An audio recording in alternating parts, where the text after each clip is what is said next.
I dusted off the old head-mounted display to talk a little bit about those guys should be used in virtual reality or other software. There are a couple of issues. They all stem from the fact that a head-mounted display is not just a big monitor that you strap to your head in order to get some peripheral vision. They are display systems for a real virtual world that you can look around and almost live in, embody. And so if you don't quite do that right, the effect is actually so convincing that if there are slight mismatches in how the virtual world is represented, then the viewer will get very disoriented, even nauseated, and that's obviously not a good thing. And so the first issue that needs to be addressed is tracking. In order to make a head-mounted display work, you need to track the user's head. That's pretty obvious. If the computer doesn't know where I'm looking, it cannot update the image properly. It cannot give me the ability to look around like this. And so that's of course a very important issue, but there are two parts of it. One of them is orientational head tracking, where the system just keeps track of in which direction I'm looking. And the second part is positional head tracking, where it also keeps track of from where I'm looking. And those are sort of independent components, and actually, as it turns out, the Oculus Rift out of the box only does orientational head tracking. So the problem there is follows. Let's say that I'm standing behind this desk here, and there's some kind of projectile coming towards me from the window, so I want to duck behind the desk. And with positional head tracking, which by default here is enabled, that works exactly how you would think it would work. So I can look around, I can duck, I can peer over the desk and so forth. But if I turn positional head tracking off for a second, just by pressing this button here, then I can still look around. But if I now duck behind the desk, not the expected thing happens. Because the computer doesn't know where my head is, so it cannot update the view properly. Just for comparison, here's again with head tracking, makes a big difference.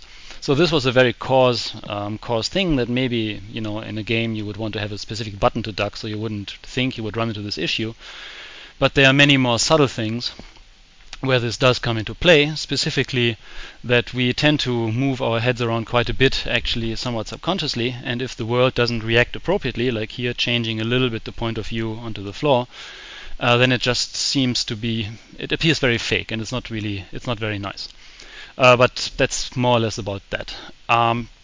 So the second issue is how to get around in your virtual world, and mostly if you port something from the desktop environment, you would use some kind of input device, maybe a thumbstick on that, so you can just by pushing the joystick to the left or right, you can rotate your view. By pushing it forward, you can go in the direction you're pointing at, so I can go down the stairs here and so forth. By the way, one more test for position head tracking is a bit more subtle. I can peek around this corner here, which is something that you actually might want to do even if you're sitting in a chair and just playing a game. I know people who do that all the time, even though normal desktop systems of course don't react to that. This is with head tracking, this is without head tracking. Doesn't quite work, and with head tracking again. Alright, enough of that. So oopsie, that was bad. So the idea of moving around with a joystick like this is not particularly great, because you are embedded into the VR environment when you're using a head-mounted display. So you want to also do navigation, or you want to be able to walk around essentially. And the thing is that because we are already representing our body in the VR space. So here I'm standing on the floor, these are my feet, these are my hand, and since the system is presenting them in the right position, so if I hold my hand in front of my face, it appears exactly where it should appear. There's no displacement there, same for my feet. So why not use the body to also navigate? And there are a couple of ways of doing that, and I think none of them are really perfect. The one that I personally like and use is the one where you have this virtual bullseye on the floor, and you're standing in the middle of it, and so it's like the human joystick. As you look to the side, haven't turned it on yet, it changes the direction of the view. If you step out of the circle, it starts moving. Let me turn it on. The idea there being, even if you have positional or orientational tracking and you can really look around 360 degrees, you might not want to do that because maybe you're tethered, so you can't really easily turn around a couple of times, or maybe you're sitting in a chair, so you have a preferred viewing direction, let's say this one. And so the idea here is that as I look to the right, the entire world starts rotating to the left and vice versa. So whatever I want to look at, if I want to look at this particular console there, it always ends up basically in my preferred viewing direction.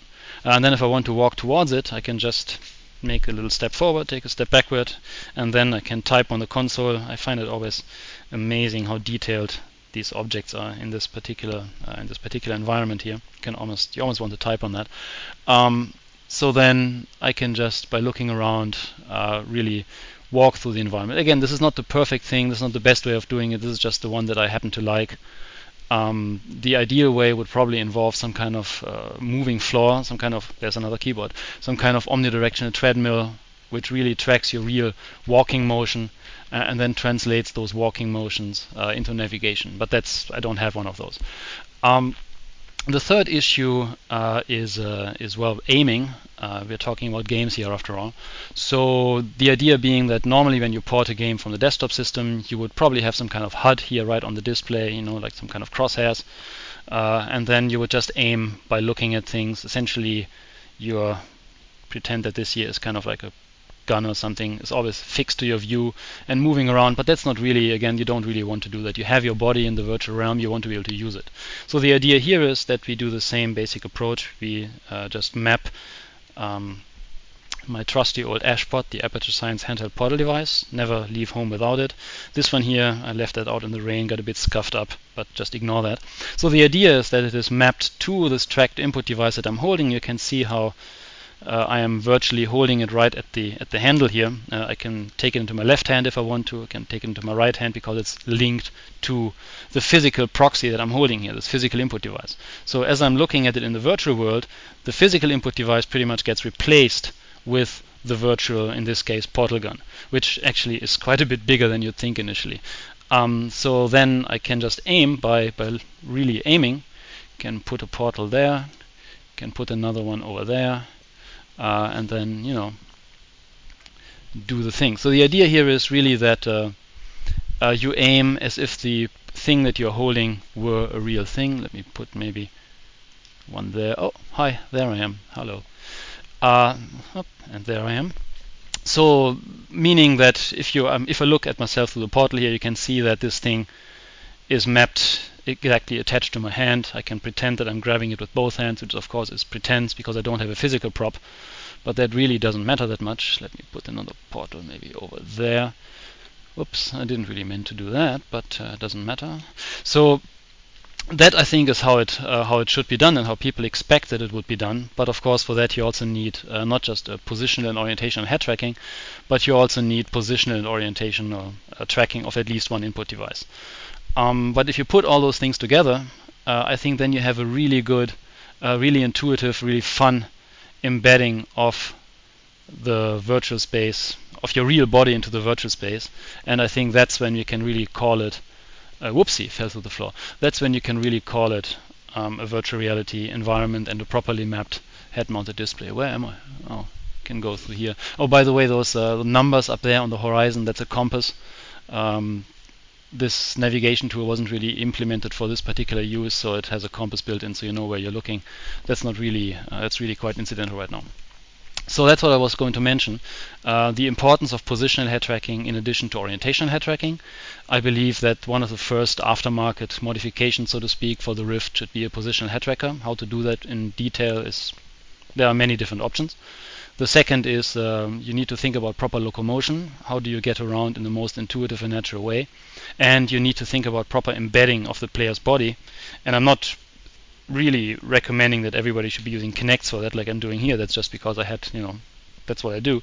But that there's some representation of the body. And even if you just have some feet standing on the ground, because if people look down and there are no feet or no legs, it's really kind of disconcerting. And of course you want to also somehow be able to see your hands so you can touch things in the environment. Other little related question, how do you open a door in a virtual environment? Well, you grab the handle with your hand and you pull, of course. You don't press a button for that. So you need to have a representation of your body. You need to have some kind of representation of virtual tools. Oops, it's got a bit of glitchy tracking here. You need to have some kind of representation of your of the things that you want to use to manipulate the virtual world, like this wonderful, fun portal gun here. Okay, that's what I was going to say. So I'm going to shut this down and talk later.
Obviously a bug, huh?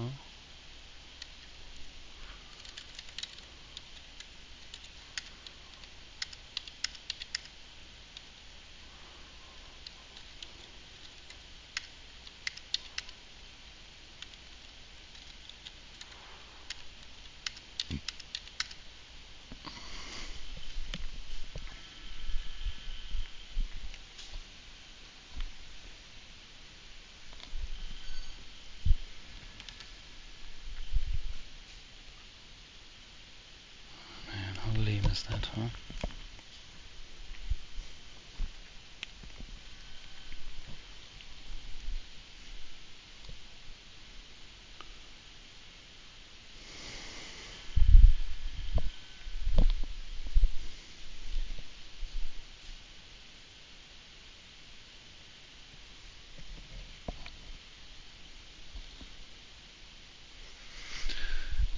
Come on, really?